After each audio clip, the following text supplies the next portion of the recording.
Mark Earls is one of the leading figures in strategic planning from the communications industry.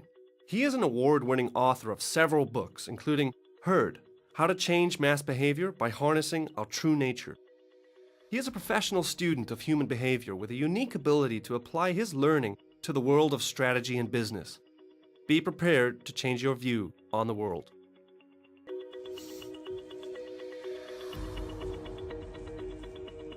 Hello there. I'd like to talk to you today about people and their behaviour.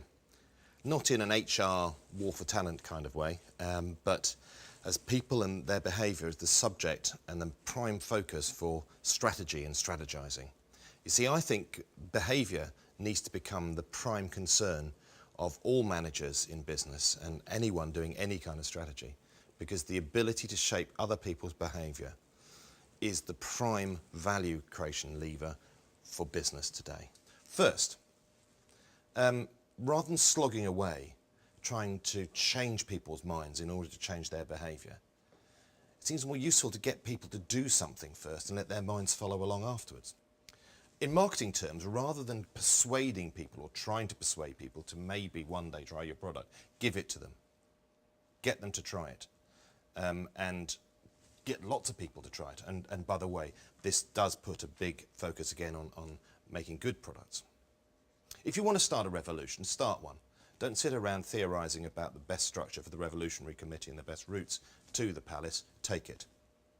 Whatever you do, make sure you set your strategy in behavioural terms, in measurable behavioural terms, rather than opinions and attitudes and awareness and all that stuff of what goes on up here. And please don't waste too much of your time and money on asking people what they do and why they do it, because they just don't know. Thinking is very far from being the big thing, the big precursor. In fact, thinking and doing have exactly the opposite relationship to each other. Let me explain.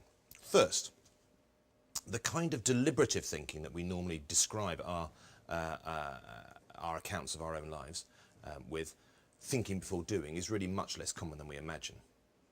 Think of it this way: human beings are to thinking as cats are to swimming. We can do it if we really want, but only if we really want. Most of our lives are spent doing things and making sense of them afterwards. Our minds are lazy. We use shorthands, we know from neuroscience now.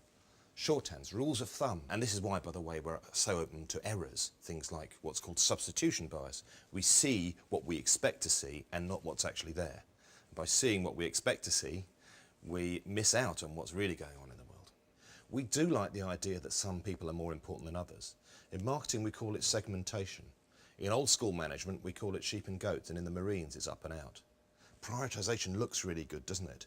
It looks efficient and professional. It gives you the sense of chunking things out. It gives you the air of someone with a very steely edge, very plausible, very rational, very efficient.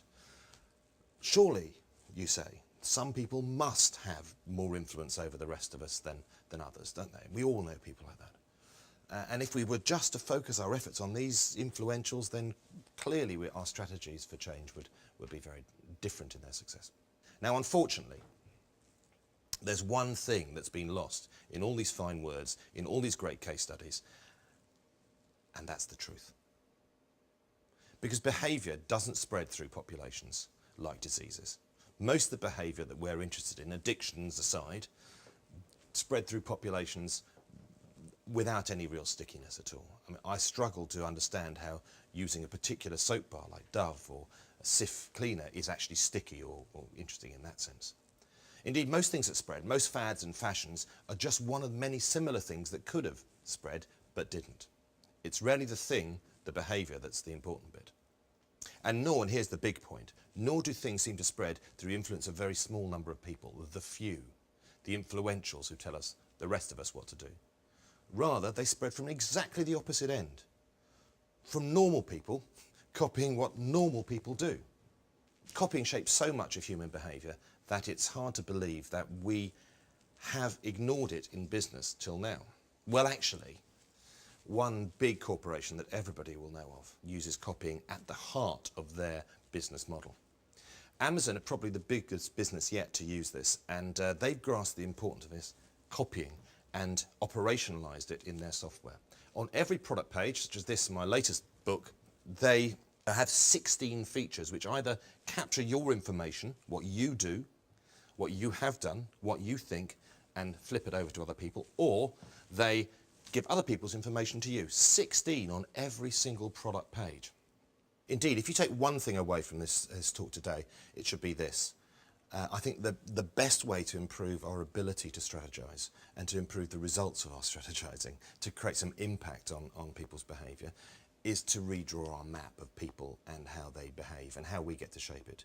To get this map of people to reflect what the broader world of modern behavioural science now knows about human beings and what it is to be human beings.